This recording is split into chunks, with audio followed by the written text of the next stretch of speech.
Böyle göstereyim diye yaptım dostlar. Şöyle güzelce keseceğiz.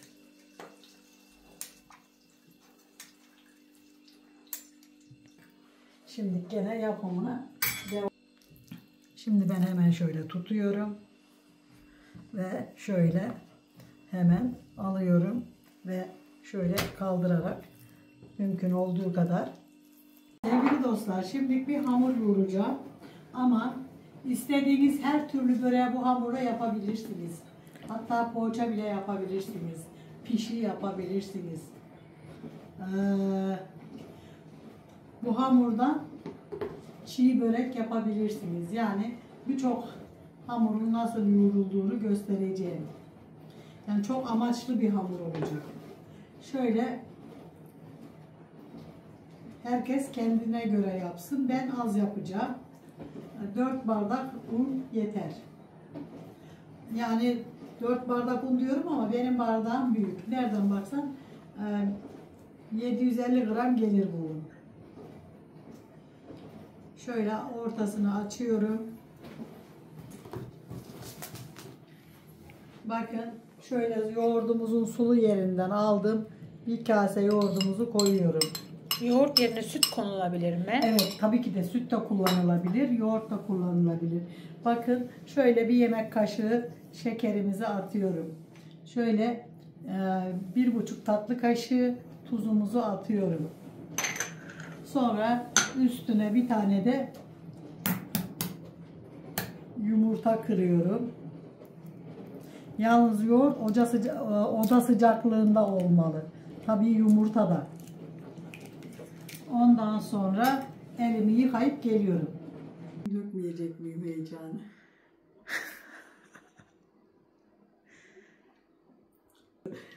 Hemen bırak dedim. Hepsini dışına döktüydüm. Heyecandan. Neyse ki çekimde değiliz. Bak benim kaynana beni niye beğendi biliyor musun?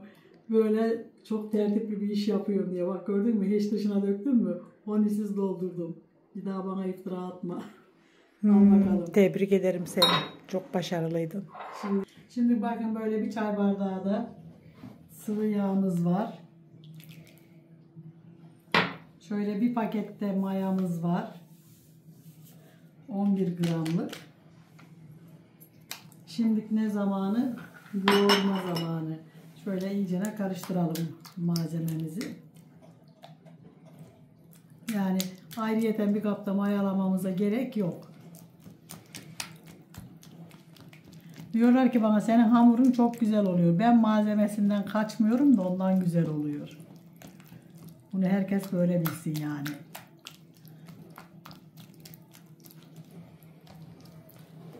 Senin diyorlar poğaçaların bayatlamıyor diyorlar. Yumuşacık oluyor diyorlar. Neden oluyor? Çünkü hamurunu güzel yoğuruyorum da ondan.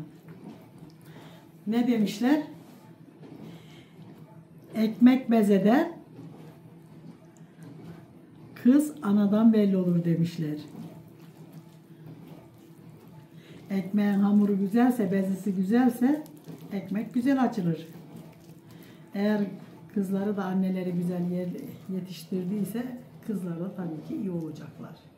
Sen beni iyi yetiştirdin mi? İnanın mı? Evet. Ha tamam o zaman.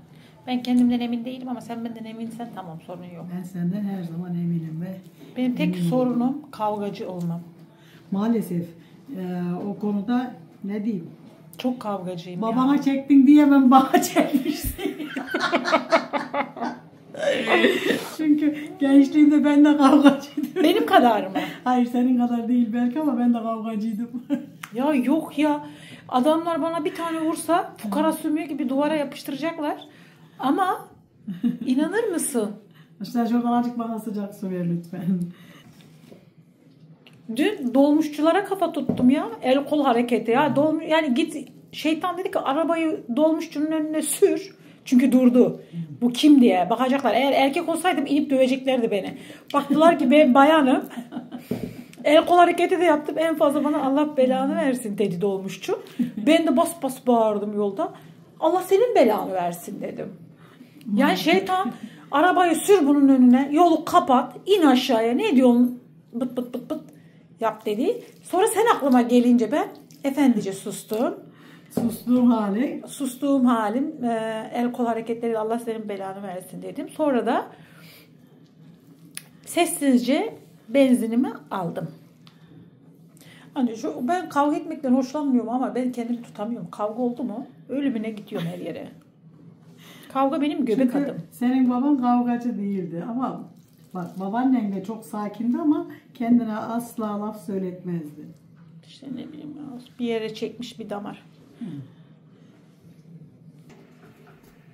Bakın böyle çok koyu da değil, çok cıvık da değil. Gayet güzel bir hamurumuz olacak. Şimdi şöyle toparlayacağım. Bakın dostlar böyle olduğuna bakmayın.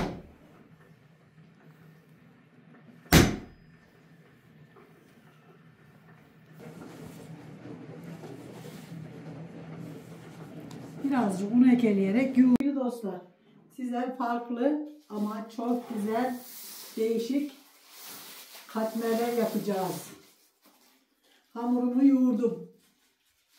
Size nasıl yoğrulduğunu göstereceğim ama bunu önceden bana un da verdi öyle. Bakın dostlar, hamurumuzu siz görmeden yoğurdum ve çok güzel mayalandı. Bakın nasıl geri kabarıyor. Şimdi şöyle tezgahımızın üstüne şöyle biraz un serpiyorum ve hamurumuzu şu şekilde bakın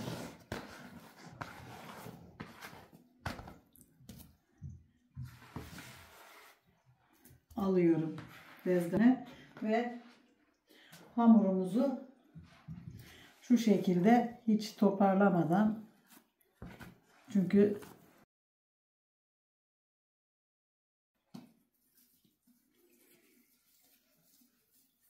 öyle çok sertleştirmeye gerek yok. Hemen bu şekilde kaç tane çıkacağını göreceğiz.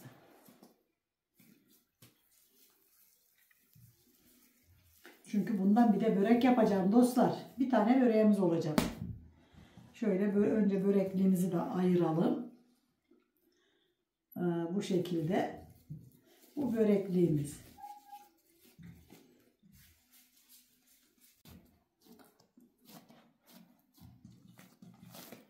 Bakın dostlar çok güzel hamurumuz oldu. Şimdi şöyle altına biraz un sererek şöyle koyacağım ve şuraya koyacağım. Kendi kendine biraz dinlenecekler. Bir yandan yapacağız, bir yandan dinlenecekler. Şöyle koyalım.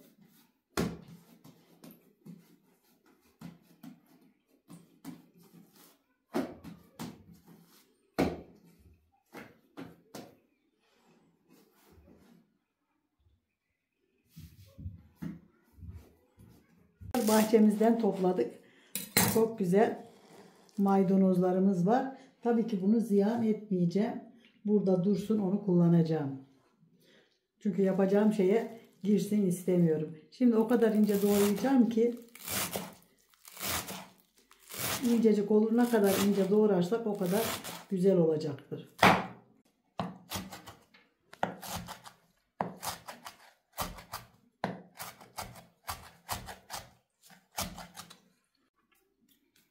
İşte dostlar maydanozumuzu doğradık ve hazır. Hazır. Birazcık ocağa koyuversem çok iyi olacak değil mi dostlar? Başlayalım bakalım. Hala kabarıyor ekmek. Evet. Çok güzel kabarıyor dostlar. Hamurumuz çok güzel oldu. Çok. İçine sadece yoğurt ve su, maya koydum. Başka hiçbir şey kullanmadım. Şöyle birazcık da un koyuyorum. Bakın elimle bile gayet güzel açılabiliyor. Bakın dostlar. Hamurumuzu bu şekilde açmaya başladık.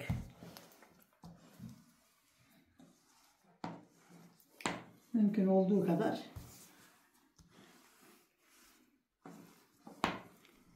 çok büyük hamur açmayacağım.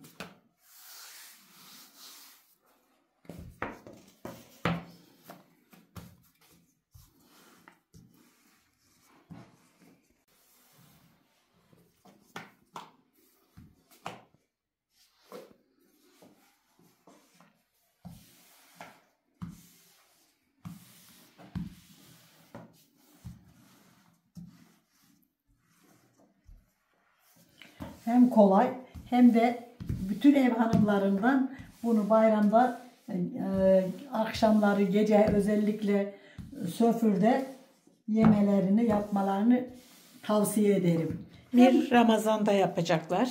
Evet. Sahurda yapacaklar. İftarda yapacaklar. Bir de kahvaltıda. Bir de kahvaltıda. Hafta sonu kahvaltılarında yapacaklar. Bakın, bu tarifi. Ölçüsünü vermedim dostlar. Herkes kendine göre koysun. Tereyağımı birazcık oda sıcaklığının üstünde erittim biraz. Hava soğuk olduğu için. Şimdi hemen şöyle bir kaşık alıyorum. Şöyle koyuyorum.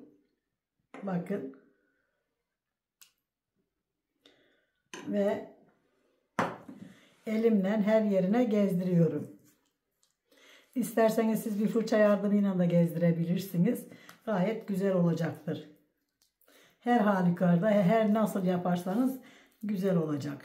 Bakın iyicene yağladım. Her yerine gelecek şekilde.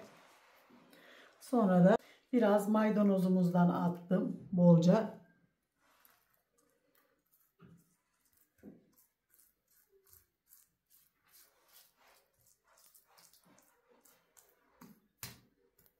Sonra da şöyle katladım. Bakın. Sonra da şuradan başlayacağım.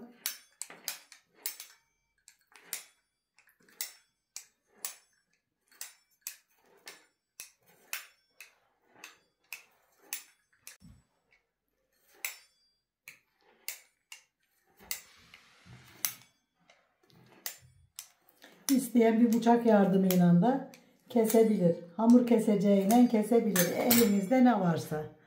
Sonra da bakın.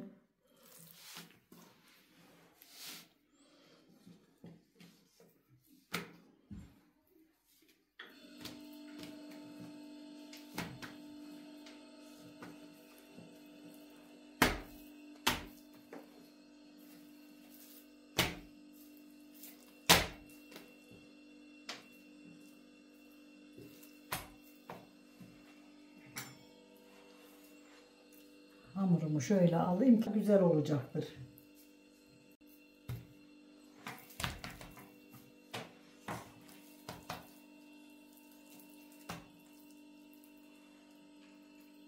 Şimdi de şöyle birazcık çeviriyorum. Ve şöyle bakın. Buzluğa atıp Evet, dondurucuda biraz bekletiyorum dostlar. Bunu isterseniz hemen yapabilirsiniz. İsterseniz şöyle biraz bekletebilirsiniz. Sizin içinize nasıl geliyorsa. Yani şimdi şöyle koyacağım.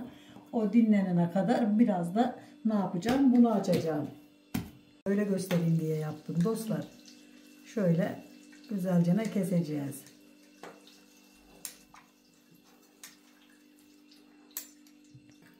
Şimdi gene yapımına devam. Şimdi ben hemen şöyle tutuyorum.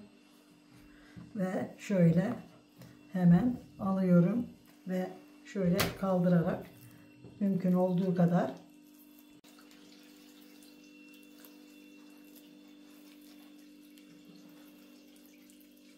evet, bakın çok güzel oldu.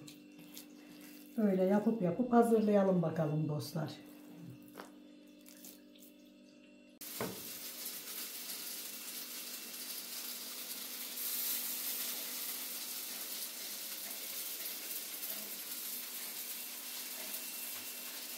Bakın dostlar, hamurumuz nasıl da güzel oldu. Yumuşacık ve harika oldu. Güzel de kabardı. Şimdi bunu güzelce açacağız. Şöyle yere biraz un serpiyorum. Ve şöyle biraz da üstüne serperek iyicene açacağız.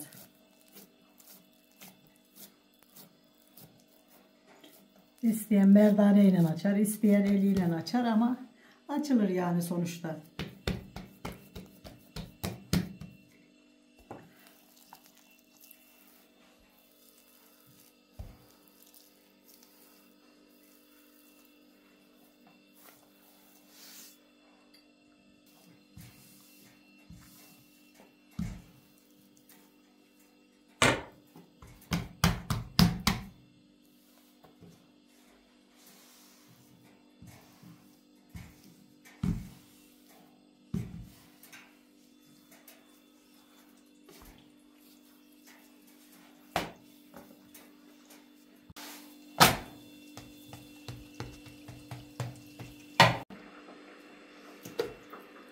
Bakın dostlar.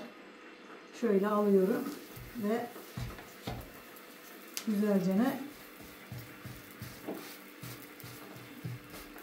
koyuyorum. Yavaş yavaş pişecek Allah izin verirse.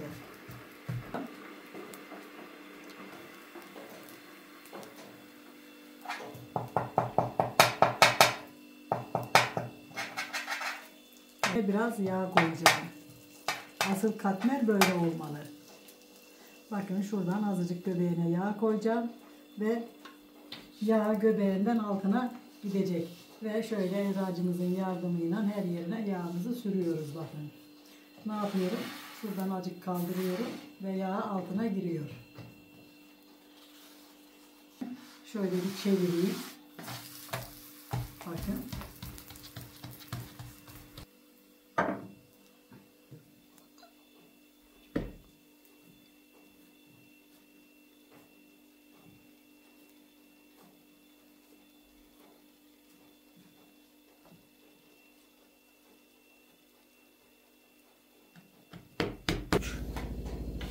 Şimdi hemen dostlar bu yüzünde şöyle çok az yağlayacağım.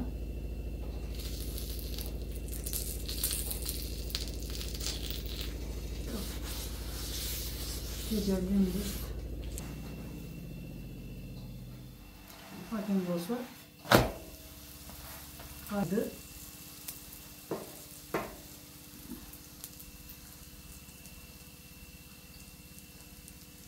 Azıcık yağ koyalım. Çünkü adı üstünde katmer.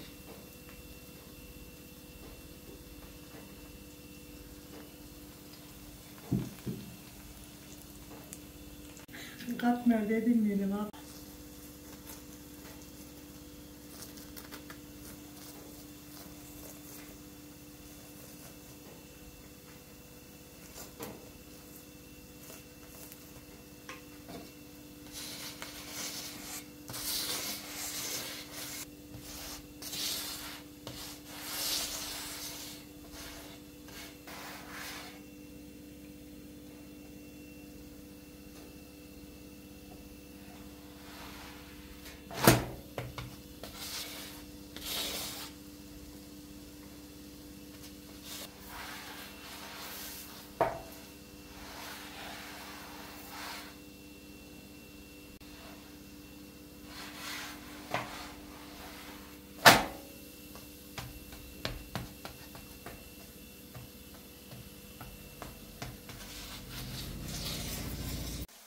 Bakın dostlar çok güzel pişti, kızardı ve daha çevireyim.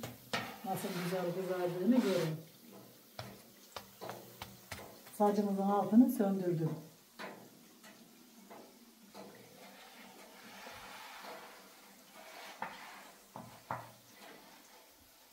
Ve işte oldu.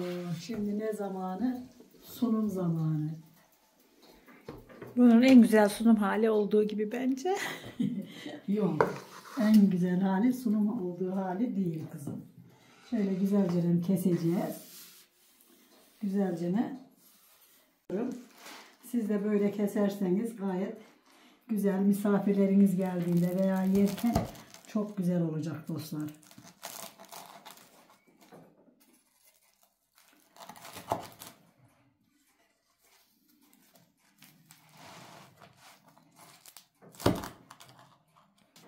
Bakın.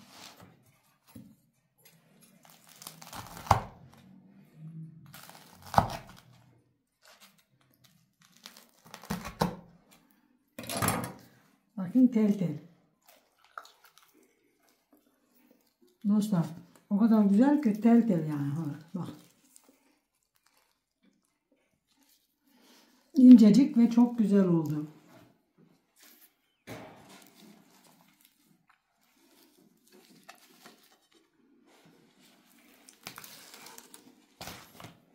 Nasıl tel tel olduğunu hepiniz görün.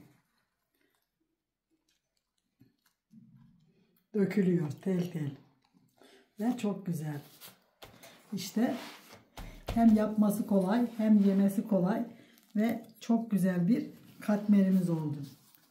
3 çeşit gösterdik. Evet. Az pişmiş, orta pişmiş, çok pişmiş. Herkes kendi sevdiğine göre yapsın. Bunun hamuru 1 kilo un, 2 kase yoğurt, 1 tane maya, 1 yemek kaşığı şeker, 1 yemek kaşığı tuz ve su. Güzelce orta cıvıklıkta bir hamur elde ettim. Onunla da güzelce bakın bu şekilde yaptım. Bakın hepsi tel tel, tane tane.